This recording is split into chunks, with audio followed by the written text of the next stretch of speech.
Yujiro-Hama, Rimuru Tempesta, Ainz. Eu não gosto de personagens super poderosos. Quando você cria um personagem muito forte para sua obra, você tende a criar coisas ruins para o seu anime. Furo de narrativa, falta de desafio, falta de dificuldade, e às vezes você corre o risco de criar um deus ex machina, que de maneira bem simples é quando a solução cai do céu para resolver uma situação, como a derrota de Madara em Naruto. Um personagem muito acima do nível de poder do seu verso pode ser um problema grande para a obra, e você precisa de ferramentas de narrativa para evitar que ele cause problemas na sua obra. E para mim, ninguém usa melhor essas ferramentas de narrativa do que Reinhard Van Astrid. Pra elucidar o que eu tô falando, eu vou ter que falar do Rimuru. Eu gosto do anime, eu gosto da arte, da animação, dos efeitos sonoros, mas pra mim, o maior problema do anime também é o seu maior charme, que é o próprio Rimuru. Ele não tem desafio nenhum na vida. E eu não tô falando só de conflito físico ou porrada, eu falo de quase tudo. Ah, meu Deus, o Rimuru precisa matar 10.000 pessoas. Ah, mas ele não quer fazer isso, tadinho. Ele não quer sacrificar as pessoas em prol dos seus amigos. E, oh, meu Deus, Rimuru, 10.000 inimigos estão a caminho. Nossa, exatamente o número que você precisava. Meu Deus, o que será que vai acontecer agora? O plot desse anime é tão misterioso, seus movimentos são tão imprevisíveis. Entendeu? Vocês entenderam o que eu tô falando? E nada elucida melhor isso do que a batalha final contra o Claymore. O season finale da segunda temporada. O ápice, a batalha que todos estavam esperando. O glorioso conflito que... Vem afobado assim não, vem tranquilo. Sim. São basicamente alguns socos. Na novel isso é um pouco melhor, já que o Rimuru ativa uma habilidade que faz as pessoas experienciarem o tempo de maneira muito mais lenta. E no anime ele ativa essa habilidade, mas não explica. Na novel explica direito esse poder. Então ficou um pouquinho pior no anime. Mesmo assim, é um momento muito, eu diria, chato para um ápice. Para mim não é um clímax muito legal. E veja bem, nem todo o anime precisa ser um One Piece da vida, com 10 anos de saga pensados para frente, ou que um personagem se ferre de maneiras incalculáveis a níveis Guts ou Subaru. Tensei Shirata é sim uma forma digna de entretenimento, e tem todo o direito de ser assim, mais leve, pá. Eu gosto de animes assim. Digo mais, eu preciso de animes assim. Todos precisamos relaxar um pouco, mas por exemplo, How Not to Summon a Demon Lord tem elementos parecidos. Um cara é summonado para o mundo de Sekai, tem duas minas mega saudáveis que automaticamente estão presas a ele, e é óbvio que ele vai atraindo mais mulher conforme o tempo passa, como se ele fosse um imã, e tem cenas de batalha legais e cenas muito épicas como essa daqui.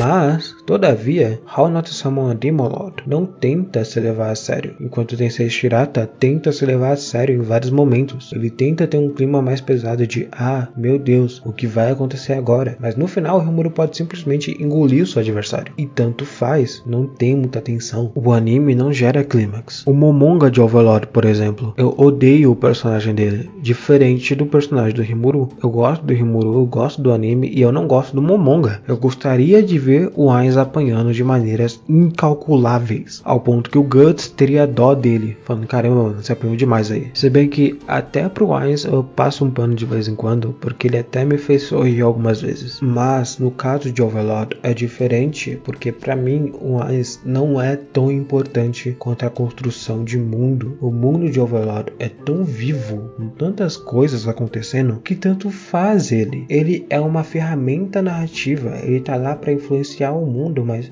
a graça do anime é o mundo em si. Ele ser poderoso é só um detalhe da obra, é só um charme a mais. Não é tão importante quanto Rimuru ser poderoso. Os acontecimentos são mais importantes do que o próprio Ainz. Pra você ter ideia, tem episódios que ele nem aparece, e tem episódios que ele aparece só uma vez para tomar uma decisão, mas ele não faz nada, porque o mundo de Overlord é mais importante do que ele. Então eu tolero ele ser mega quebrado e mega poderoso. Então, por mais que ele sofra do mesmo problema do Rimuru, que é falta de clímax, eu tolero o Momonga ser mega quebrado, porque ele não é tão importante assim para a obra quanto o Rimuru. E o Ogro passa pela mesma coisa, ele é muito quebrado pro verso dele. Aliás, de novo, eu gosto muito do Rimuru, E eu não gosto do ogro. O Yujiro é um dos personagens que eu mais quero que se ferre na ficção. Mas o Yujiro cumpre bem o seu papel dentro da obra. Primeiro, ele está bem estabelecido como vilão final, se bem que eu tenho uma teoria que diz o contrário, que o inimigo final de Baki pode ser outro. Se vocês pedirem para gravar um vídeo sobre isso, eu até gravo. Segundo, ele serve como comparação de poder dentro da obra, para você ter ideia do nível de poder dos personagens. Sempre que chega um antagonista, ele desperta a atenção do Yujiro e ele vai lá para tirar um X1 rapidinho. Foi assim com o Pickle, foi assim com o Miyamoto e tá sendo assim no arco atual também. Então, como o Gabriel e o Phelps falam, o Yujiro pode pegar o top 10 do verso de Baki e colocar tudo no bolso, mas por mais que ele seja quebrado pro verso dele, ele funciona perfeitamente dentro da narrativa. E é aqui que eu falo do Reinhard, que pra mim supera todos os citados aqui em questão de escrita. Mostra perfeitamente como colocar um cara muito poderoso dentro do seu verso.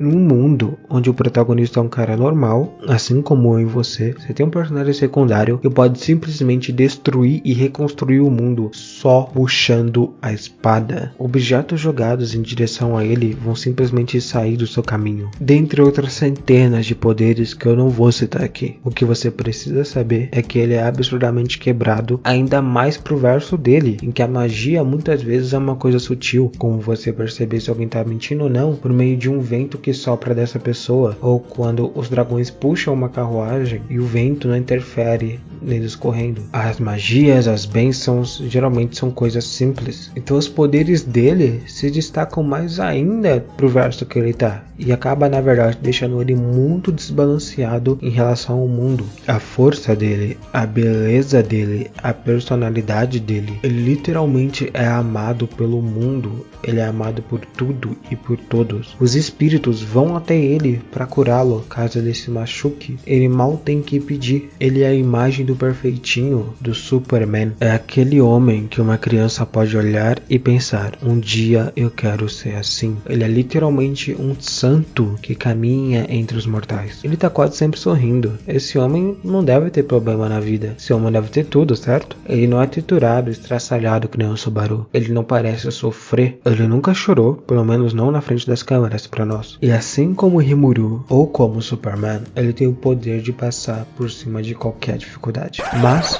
tudo isso que eu falei agora é mentira. No fundo ele não é só isso. Ele é um dos personagens mais trágicos do mundo de Re:Zero. E por trás desse sorriso, ele é infeliz. Tá todo mundo tão cego com os níveis de poder dele que você só vê isso no YouTube. Top 10 bênçãos do Reinhard. Reinhard vs Goku. Top 10 momentos badasses do Reinhacker Van Cheater. É só isso que você vê quando pesquisa o nome dele. Mas vamos falar da principal diferença dele pro Rimuru. Na primeira aparição dele, quando ele salva o Subaru, ele explica que a família dele é muito única e que ele sente que às vezes vai ser esmagado pela expectativa deles. E ele sente isso todo dia. Quando ele nasceu, ele foi muito amado por sua família. Quando ele completou 2 anos de idade, a mãe dele entrou em coma por conta de uma doença chamada doença da Branca de Neve, que é uma doença incurável. O que fez o pai dele entrar em depressão e virar um alcoólatra. O que você pode imaginar, ter um pai alcoólatra não é uma coisa muito bom para uma criança de 2 anos. Mas, pelo menos, ele ainda tinha sua avó Winhel e sua avó